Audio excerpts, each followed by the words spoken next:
Hello, everyone. Good morning or good afternoon, depending on where you're joining from today. I'm Jennifer Vidrine with Child Welfare Information Gateway, the information service of the Children's Bureau. Welcome to Writing with a Sharpie, How to Make Your Pilot Project a Permanent Program webinar.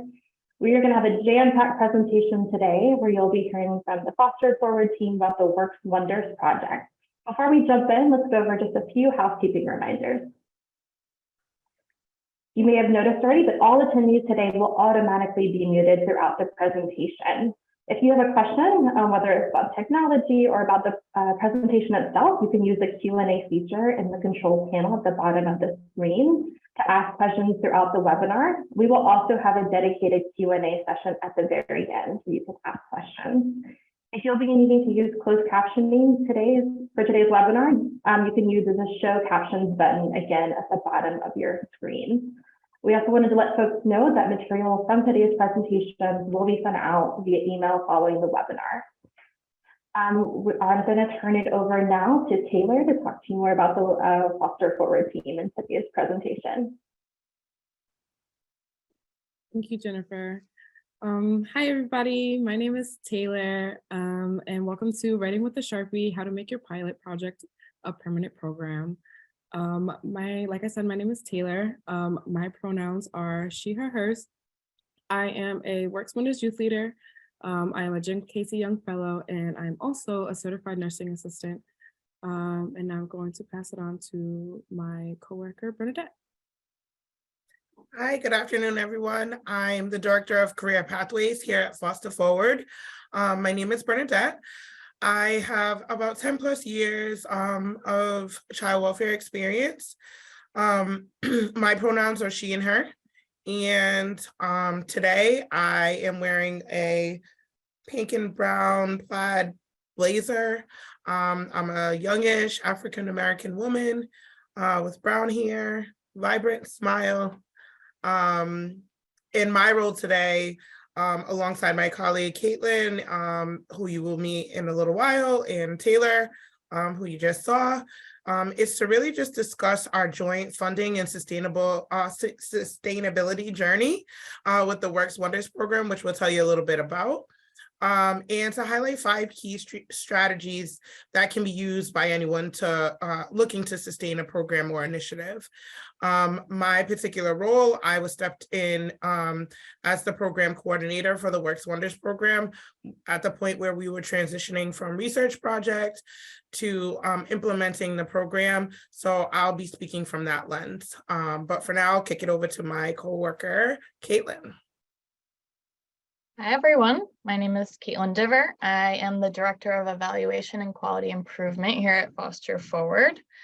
My pronouns are she, her, hers, and I am wearing a brown turtleneck sweater today with my glasses. I am a middle-aged white woman with reddish brown hair that's increasingly gray. And I'm here today to be in conversation with Taylor and Bernadette about sharing our journey and what our key takeaways are. But none of this work would have been possible without these 2 women, Lisa Gillette and Kat Keenan, who really helped bring this research project to Rhode Island and formed this from the beginning. So I'll let them introduce themselves. Hi, everyone. I'm Lisa Gillette. I'm the Executive Director here at Foster Forward, and my pronouns are she, her, hers.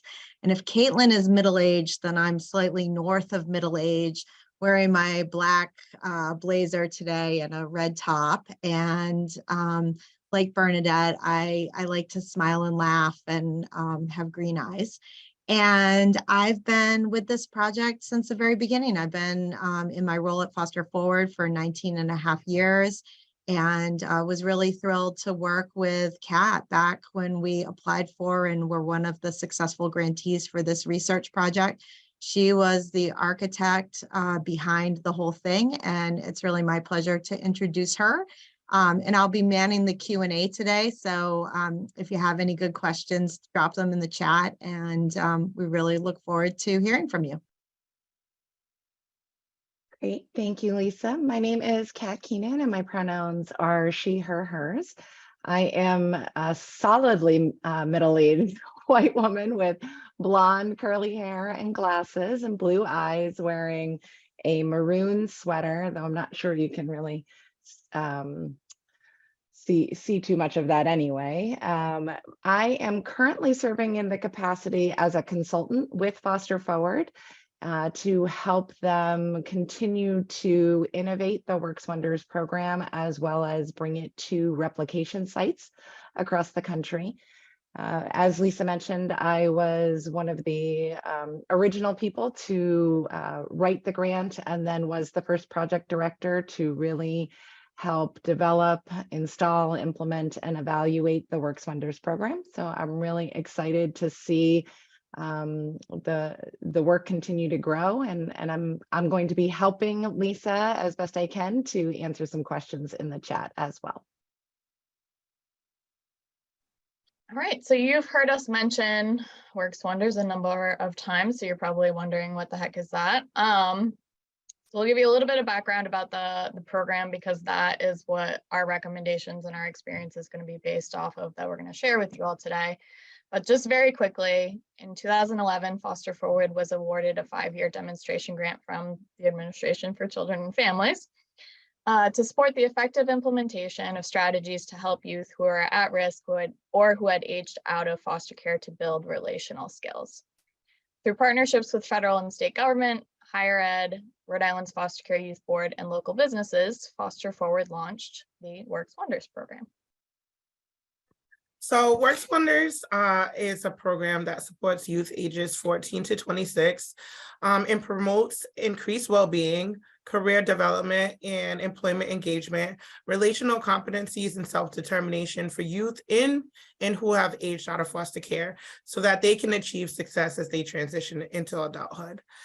But through data and in practice, we've learned that the traditional skill-up employment models that plug and play youth into adult systems of work have not helped to address the economic insecurities, the generational poverty, and the scarcity of relational competencies that exist for these vulnerable young people and their families.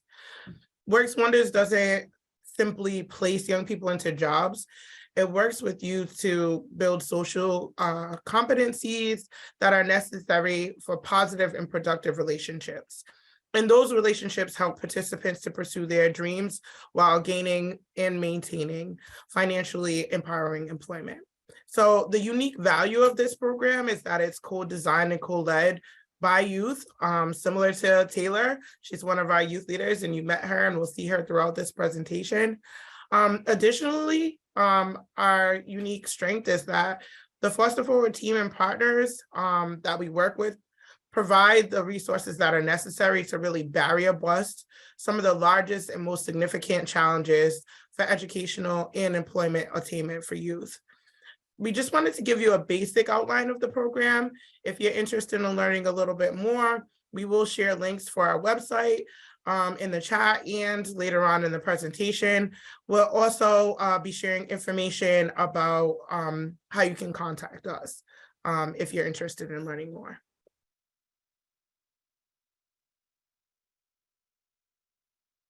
Okay, so we're just gonna get into a Slido, which is a poll. You can join at the link at slido.com, and the code to get in will be 1609089, or you can take your smartphone and take a picture of the QR code. If you miss it on this one, it'll be on the next page also. So the question that we have is, what stage in programming and sustainability planning are you in? The options are, I need money right now to keep the lights on. I have time to figure this out, but the heat is turning up a bit. I am at the beginning of this wild ride, and I am here for some general information.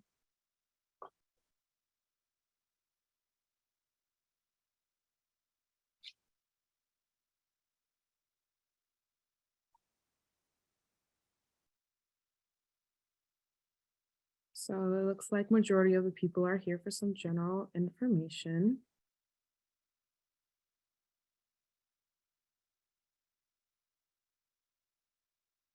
And that they are at the beginning of this wild ride.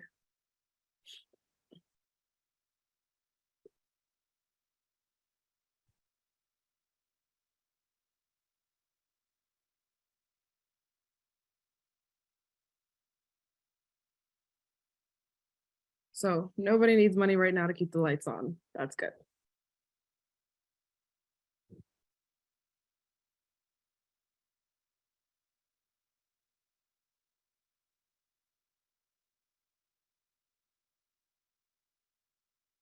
I'm ready to go to the next question whenever we're ready. Okay. And our next question is, what role do you play in the innovation you are looking to advance? We have nonprofit, government, community member, elected official, funder, or partner with lived expertise.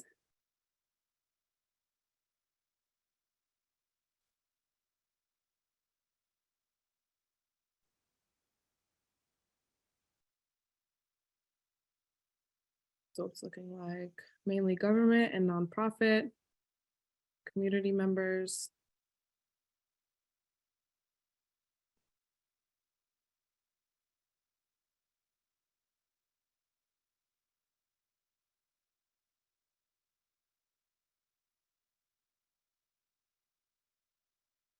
Okay, mainly government.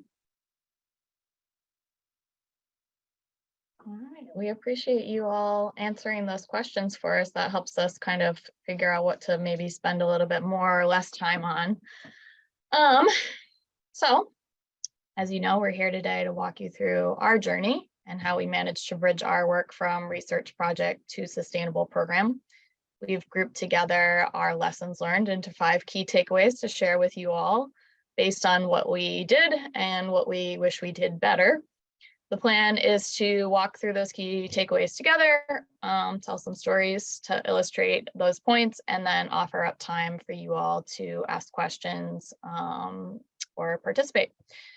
So before we get into the first key takeaway, I did just want to talk about how much personal leadership matters in 2 really big ways when it comes to sustaining work that you really care about. You all just answered those questions about what your role is in a project. And I realize that for many of us, we may or may not be the person who's calling the shots on funding or policy decisions. We may not even be working within the organization that is doing this work.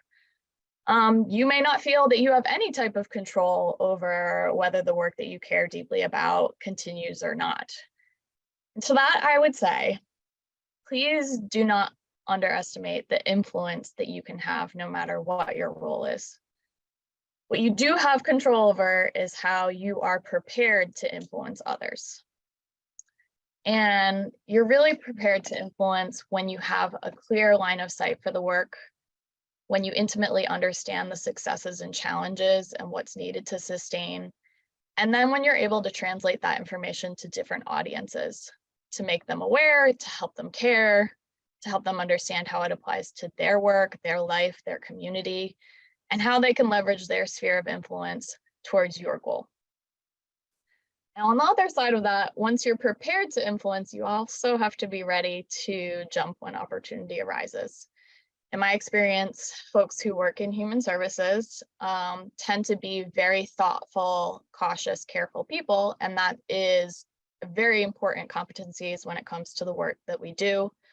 But in terms of sustaining meaningful change, sometimes that means flexing a different muscle and having some capacity for healthy risk-taking.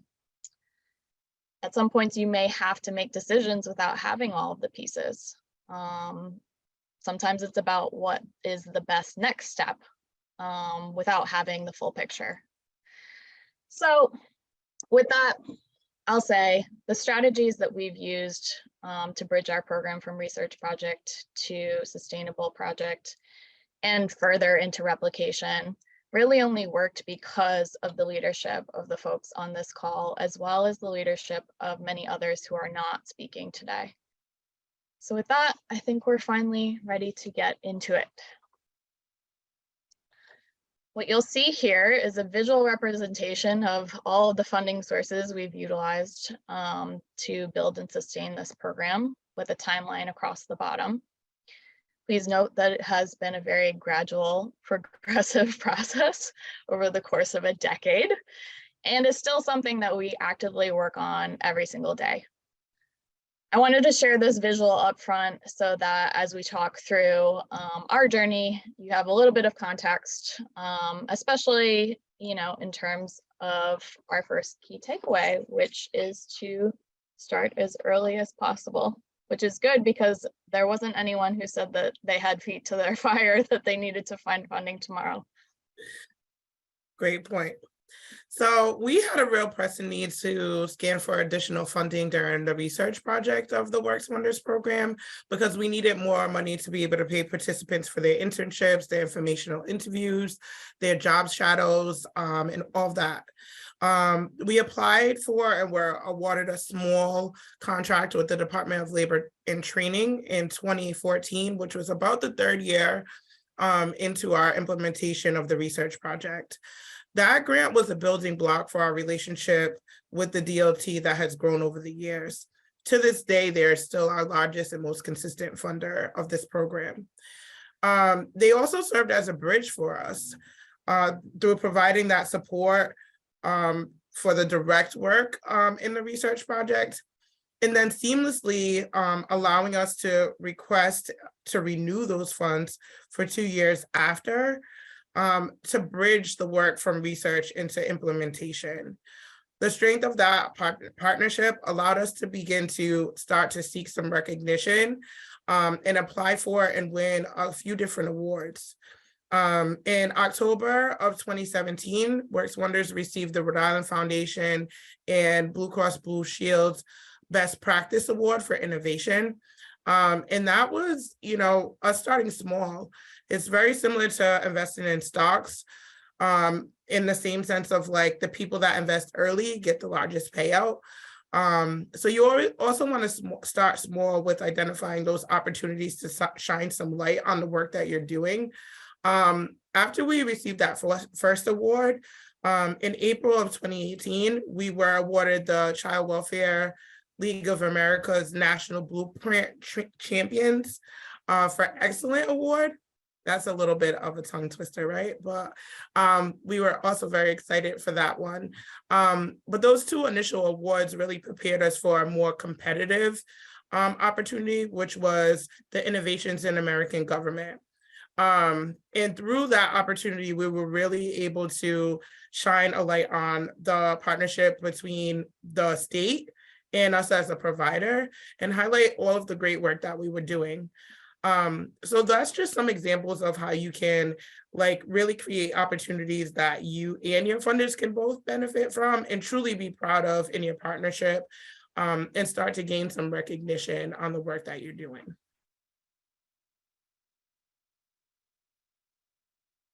You're on mute, Caitlin.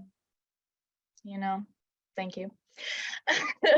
This first key takeaway may seem really obvious.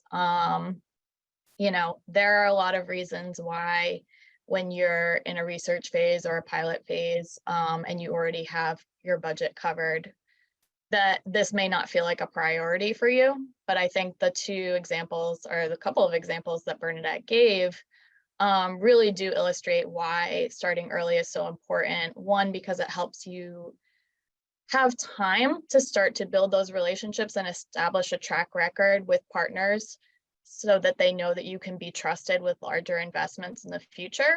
And two, because as she said, early investors get to benefit from the success, right? Any publications that come afterwards, awards that you win, any other opportunities, early adopters get to be part of that. So now we want to transition into the next key strategy, which is centering the voices of those most impacted and engaging stakeholders.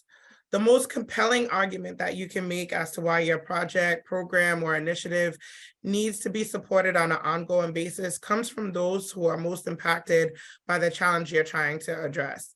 It's not enough to just be storytellers. It's really our job to make it real by inviting those who have the experiences to the table to speak for themselves.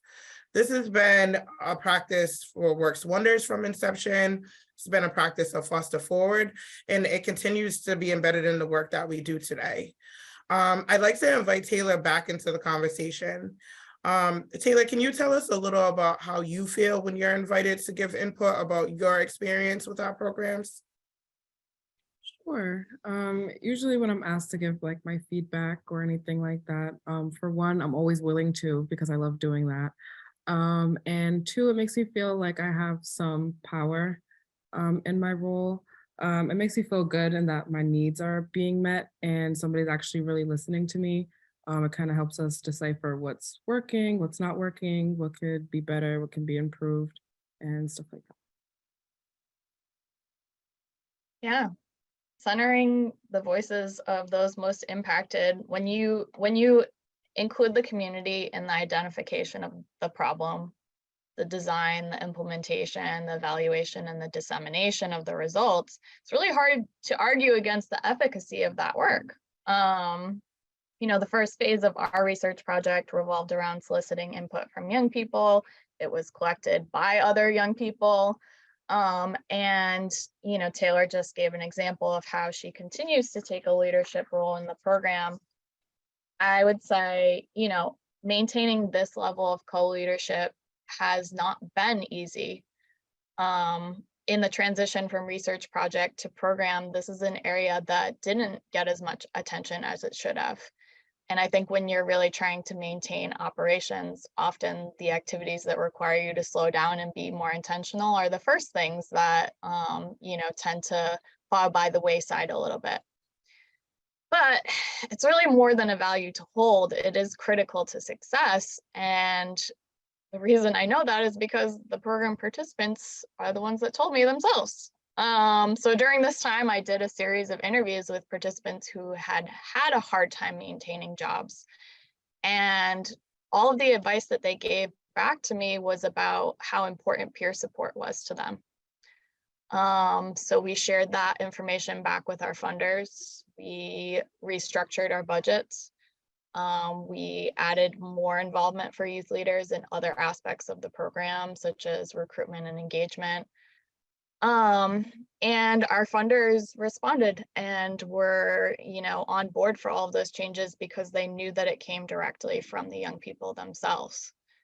So, when you're thinking about how to create buy-in for all types of stakeholders, funders, other stakeholders in the community, starting with centering the perspectives of those who are most impacted by the work that you're doing is going to be the most compelling argument that you can possibly make. And, they are the ones, as I was mentioning earlier, that are poised and ready to influence. So with that, we'll show a quick picture of some of our youth leaders over the years and their participation in the program. And let's get into the next key takeaway, leveraging the relationships you already have. Okay, so in romantic films, how often there is a reliable best friend character who is usually pretty good looking, but that the main character is always overlooking, and then suddenly turns around one day and realizes that they're the one. So if you take the romance out of that, that's essentially the principle that we're talking about here. Look around you at the relationships that you already have and see if you can think about them in a different light. Pre-existing relationships already have a basis of trust, a shared history, mutual benefit oftentimes, and that's what makes them the perfect partners to step out into a new endeavor with. If you go to the next slide, we have a little quick visual of all the different partners that you could be thinking about in terms of your current relationships. But if you start out by looking at your current funding mix, do you have historical relationships with any foundations that might be interested in this area of work? And if you communicate it to them effectively, what contracts do you hold or close partners of yours that could be structured differently to support this work? How could your board of directors be activated differently around this work? So I want to talk about two pre-existing relationships that we leaned on pretty heavily to help us sustain the program here. The first is the Rhode Island Foundation, which is the largest state foundation here in Rhode Island, obviously. They had funded work at Foster Forward for years through, multiple facets of services that we were providing. But through that existing relationship, we were able to request support as our program, the Works Wonders program, grew. And so when I started as the program coordinator, I was essentially doing everything from soup to nuts in terms of providing the direct support and case management to our participants, while managing the program itself, helping develop the curriculum, helping with grant writing, and et cetera. But through that relationship with the Rhode Island Foundation, we were able to apply for and receive funds to hire an employment specialist that was able to take on the direct case management role, so that I can shift my attention to managing the program, scaling the program, and working with my colleagues to get to replication. Caitlin mentioned board of directors. Our board of directors has been super supportive and pivotal in the sustainability of this program. And not only because they were invested and committed as board members on the board level, they were also invested and committed as employer partners and funders. Many of our employer partners that started in the research project are still partners of ours now, and that's through our board members being a part of those companies and agencies and making that initial connection. They're also the people that we sort of lean on and take risks with. We ask for feedback. We send our more challenging young people that need more guidance and mentoring. And through those relationships, we have built that trust with those employer partners. Additionally, some of our board members have been part of companies like Bank of America and Textron, and they keep us in the loop about funding opportunities. And many of those opportunities help us to fill the gaps that we otherwise wouldn't have funding for, that allow us to really dig in and barrier bust with the young people, as we mentioned earlier.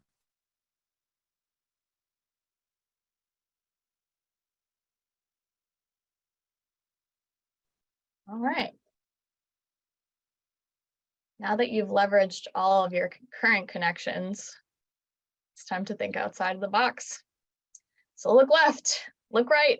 Are there funding sources that relate to an aspect of the work that you're doing that you may be able to use differently? Lisa, our executive director, always says that innovation isn't about creating something new, it's about playing with the parts you already have differently. So this is the place where it is really important to challenge yourself to think differently. Inspect yourself. Are you thinking about the work too narrowly? What are your mental models? What deeply held attitudes, behaviors, and beliefs might be impeding your thinking? And what are the things that you've always done a certain way that could be done differently? For us, playing with the parts in a different way, what resonates in two different ways, and a few different ways, but two examples that I'll provide. Our organization was receiving and is still receiving HUD funding, but we started in 2018 to provide rapid rehousing to participants of Foster Forward. We looked at the supportive service category and found that it was allowable for us to bill for time spent on employment and educational support that was provided to participants. Many of the rapid rehousing participants were already involved in the Works Wonders and GED prep programs that we provide here at Foster Forward. So we started to be able to draw down some funding for the time participants spent in program and for the time our staff was spending to support those participants. Funding that pays for housing would not have been a starting place for us, but it was a way for us to kind of like diversify and mix up those funding opportunities. Additionally, we were already providing services for young people in the juvenile justice system, both juvenile probation and through our Rhode Island training school. But that opportunity and that work allowed us the opportunity to work jointly with other providers to get some funding to do some more preventative work for the juvenile justice population through the work we were already doing in Works Wonders, and brought some additional money and funding into the program. If we had continued to hold fast to Works Wonders being developed for foster youth only, and didn't pivot and start to think outside of the box, we wouldn't have stretched to the areas of juvenile justice and, in housing unstable participants.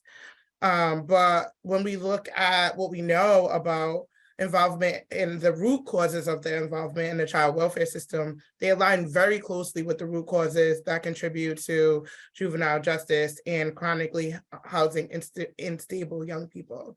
And when we assess our organizational values in terms of what we wanted to see with the child welfare system and where we wanted to see them go, we wanted to see a reduction in numbers in the system, which means that serving at-risk youth was an increasing priority for us. It just made sense.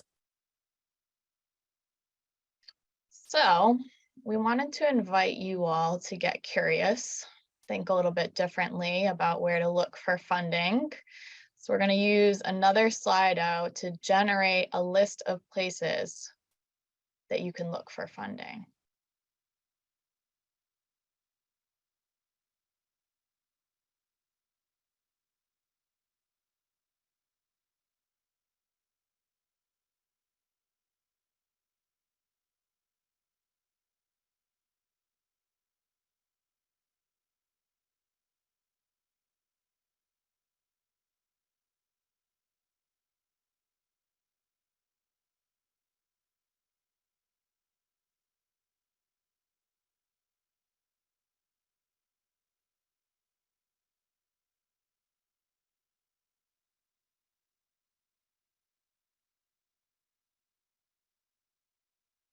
So some of the answers that we have is grants.gov, GrantStation, Candid, other organizations' annual reports and funder lists, foundation websites,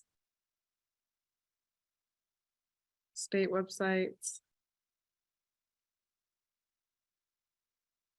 state funding lists, local nonprofits, donor database,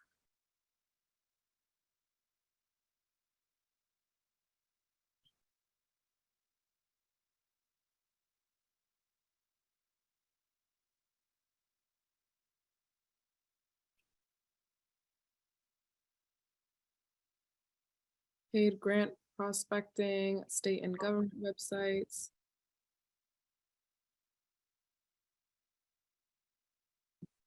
Nice.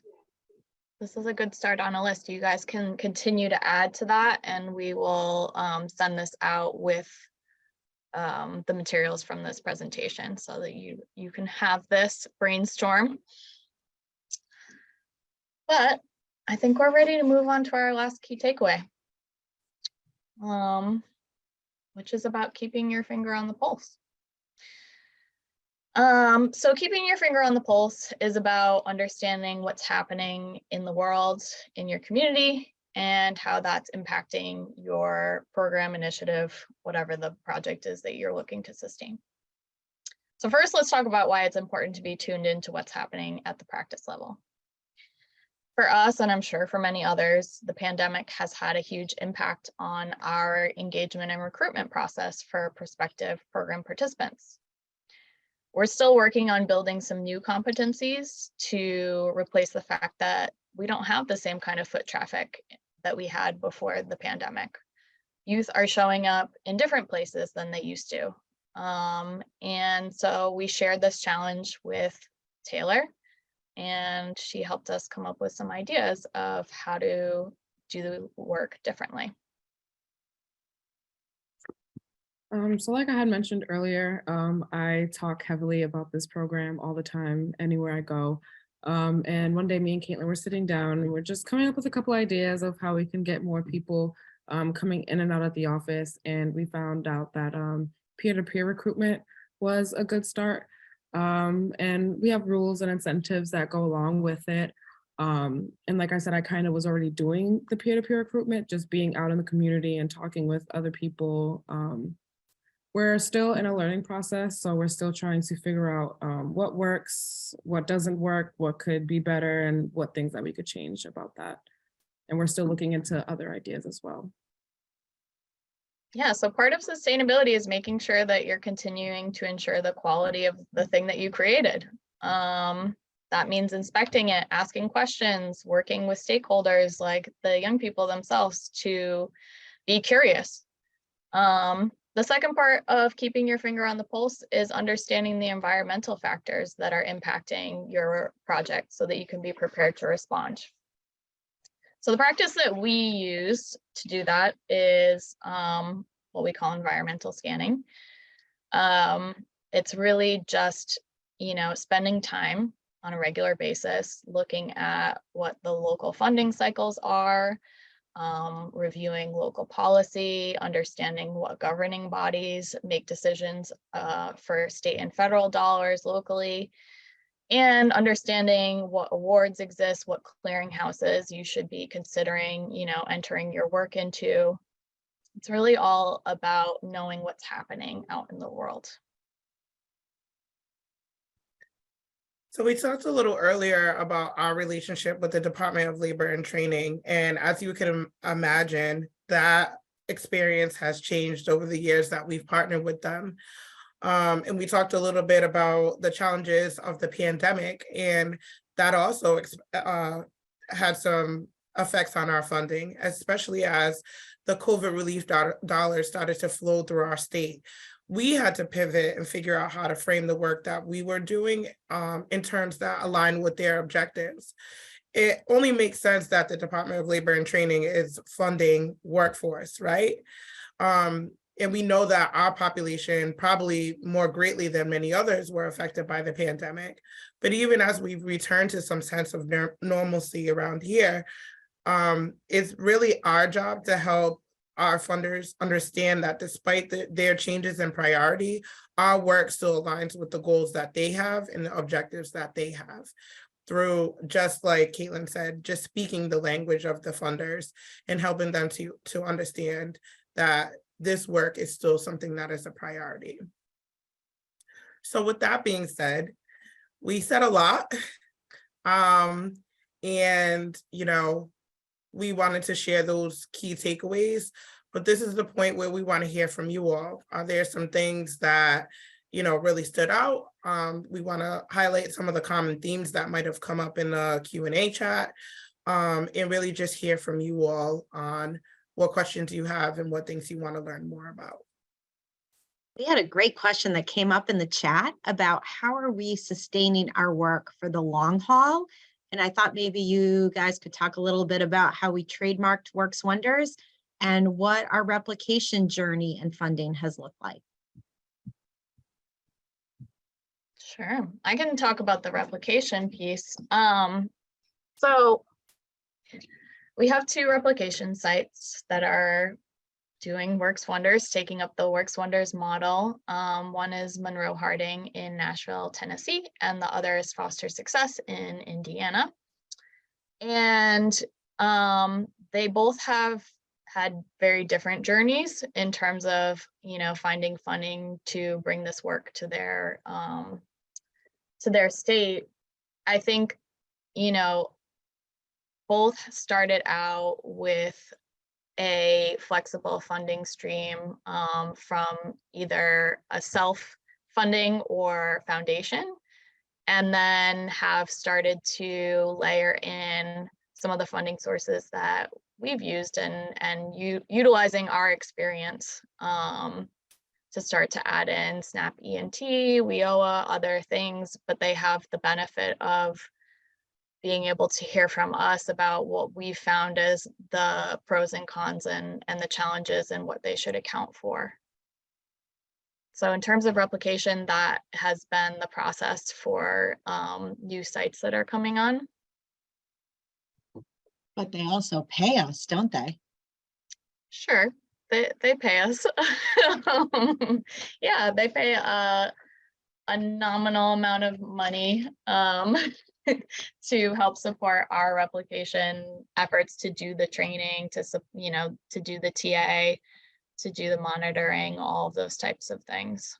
Yeah. I think it is an intentional strategy for us that over time, we're seeing this as a revenue stream into the organization, just like a for-profit company that dedicates a portion of their budget to research and development. As our learning community around WorksWonders grows nationally, we will be able to use it to fund a portion of our work locally in perpetuity, but also dedicate more resources to the evidence-based practices that Caitlin talked about, the advancement of more research, and the more articles, bringing on more sites. It really will help us advance the work and create a revenue stream, because we do license our manual and our partners are paying for training time, but really helping us to grow the infrastructure that will support what the original grant intended, that we would pilot something, prove it, and then make sure that it gets hardwired into people's practices and expanded and continued to be built upon. And I do want to quickly just elaborate on the point that Caitlin mentioned in terms of the SNAP employment and training opportunity. Through that, you're able to, reimburse for some of the work that you're already doing and bring unrestricted dollars back in to support the program. So if folks were interested, we could share more about that as well. And we have another question in here that says, do you have any advice on specific scaling strategies given the many unknowns when trying to piece all parts together? I have a little bit of perspective on that question. I think this is something that we are definitely grappling with right now, and spending some time thinking about how do you successfully scale. And I would say my advice at this point would be to be very intentional and thoughtful about who you're going to partner with to do that scaling, and making sure that you figured out what your non-negotiables are and that that partner is aligned to those non-negotiables. So for example, when we think about what additional scaling would look like for our program, some of the non-negotiables for us at this point are you have to be a partner who is really grounded in youth empowerment, youth development work, and takes that, as more, as we said in the presentation, not just a value, but really part of your practice. That's a core aspect of what we were looking for. We're also looking, one of our other values that's important is folks who are willing to take a little bit of a risk and try something new, and are willing to go along on that journey. So knowing yourself, knowing what's needed, and having some of those non-negotiables already kind of laid out, I think to me is the first piece of realistically scaling the work that you're looking at. I think certainly other things that you would need to think about is, your evaluation capacity and your capacity to monitor the quality of the scaling, because there's really no point in scaling if you're not ensuring that the same quality exists throughout.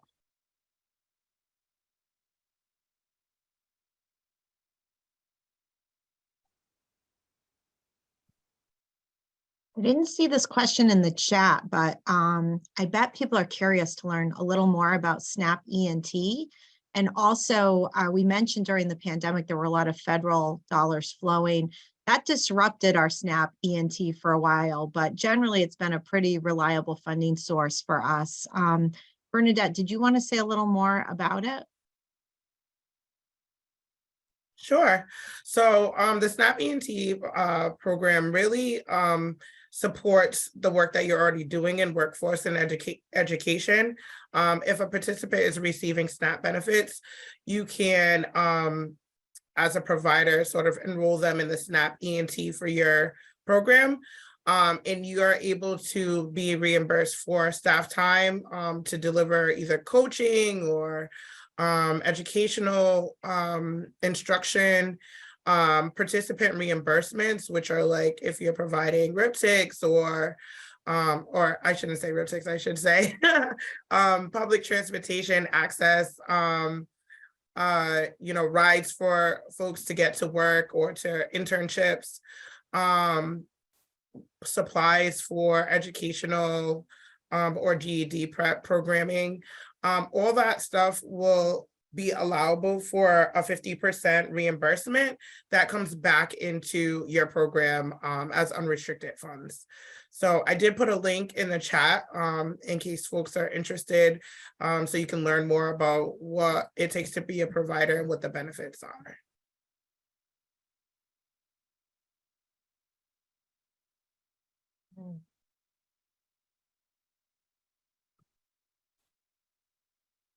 I do see a question in the chat too. I see a couple in the chat. Yeah. One, Catherine Heath wanted to know, can we give an example of something that we have brought in from our learning with our replication sites into our own program? I think the first thing that pops into my brain from this is honestly about the way that we've structured the youth leadership role. The other two replication sites already had youth leaders that they were utilizing for their financial literacy programs. And they had a way of structuring their MOUs that really made sense for us.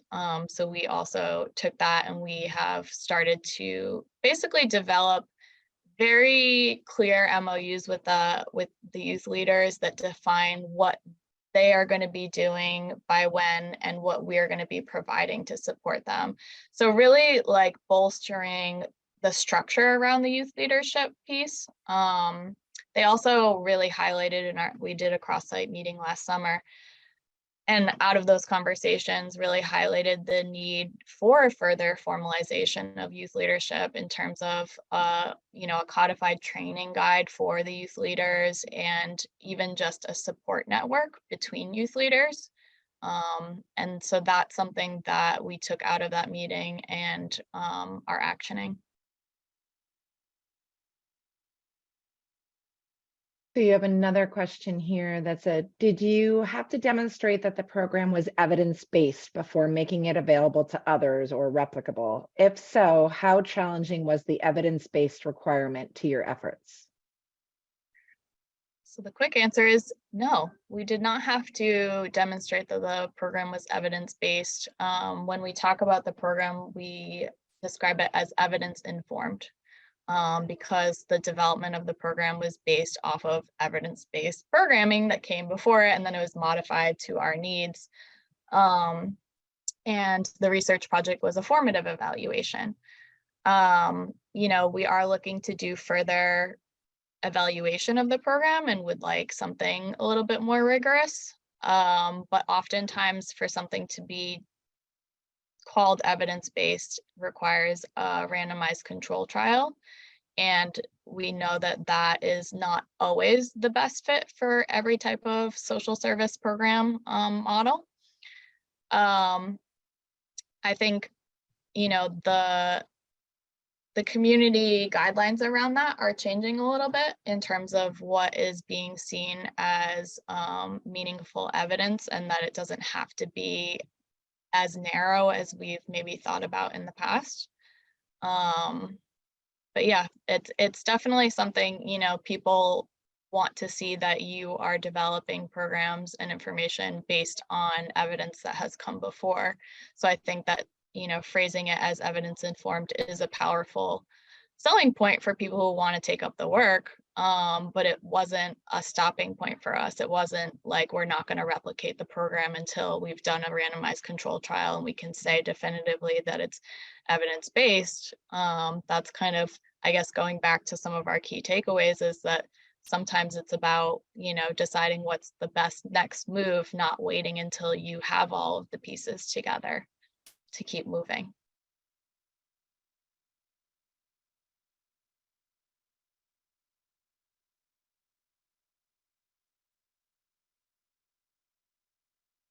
Other questions?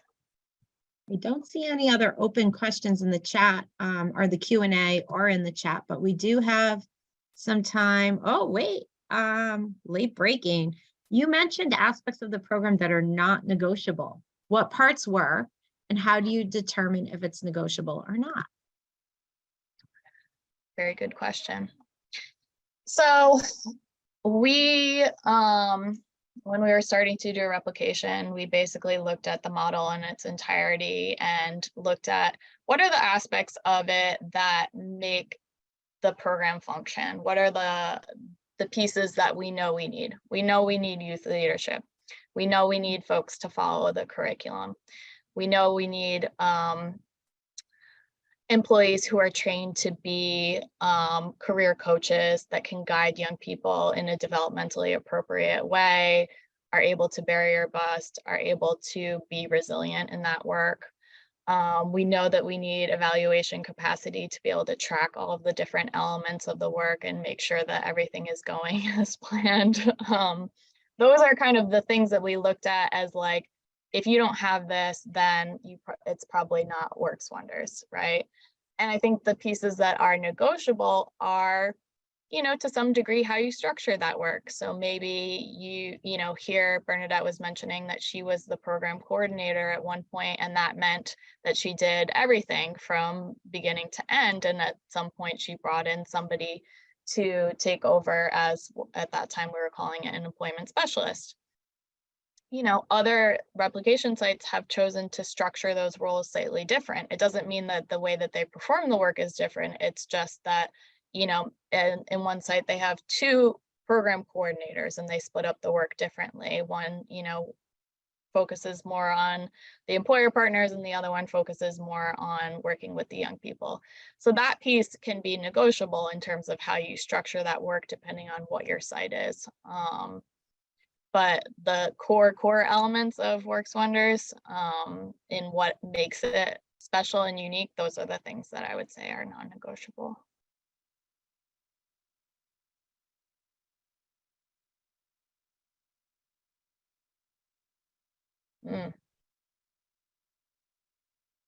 Looks like we have another question. Any suggestions on how to tell a partner or funder that they aren't a good fit, or other activities that make them a better fit? Well, that's a tough one. Still trying to figure that one out.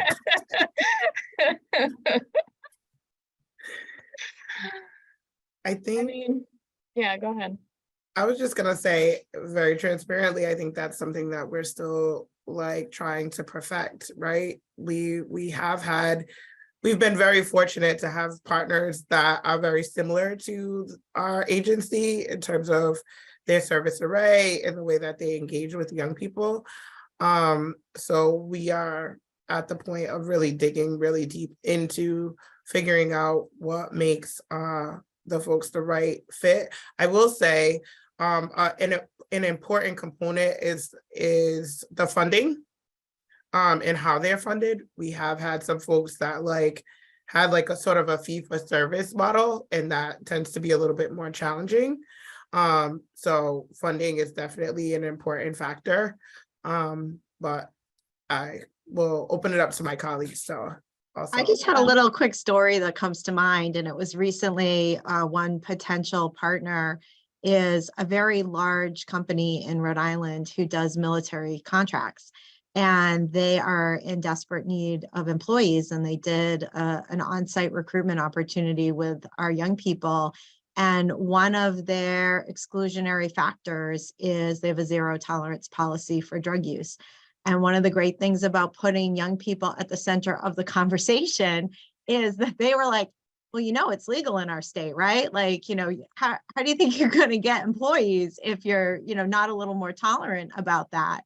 And so I think sometimes being able to, as Bernadette said, be transparent with our funders, with our partners, being able to put young people in the center to lead the work. You know, we're testing historical norms. We're creating new and different spaces for young people. We talked about at the beginning, but this ACF grant really wasn't about workforce. It was an opportunity to help young people build relational competencies. And we just chose to use the world of work as a playground or testing ground for that opportunity for them to achieve well-being. And I think every day that we put them in the center of that work is the day that we get to more honest conversations with funders and partners and other folks about what's really going to be required for us to move forward in the 21st century in the world of work. And we know about quiet quitting, but this is a chance for us to really work together and figure out the new normal.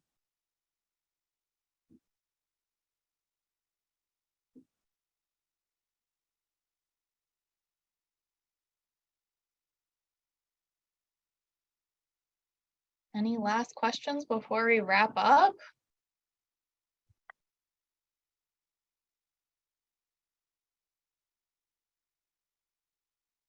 Okay. Thank you guys for attending our webinar. If you want to know more information, you can get in contact with Caitlin or Bernadette. Their emails are right here on the screen, or you can scan the QR code and it'll bring you straight to the Foster Forward website as well. Thank you and happy holidays. And also, we would appreciate if you would take a moment. They put Jen put a link in the chat to a very short survey to give us input on this presentation so that we can always be improving. So if you could do that, I think it's also going to be emailed out with the materials from the webinar.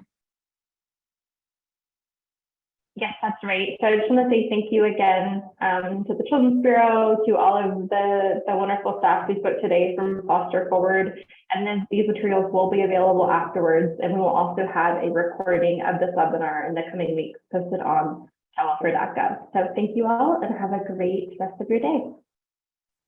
Thank you.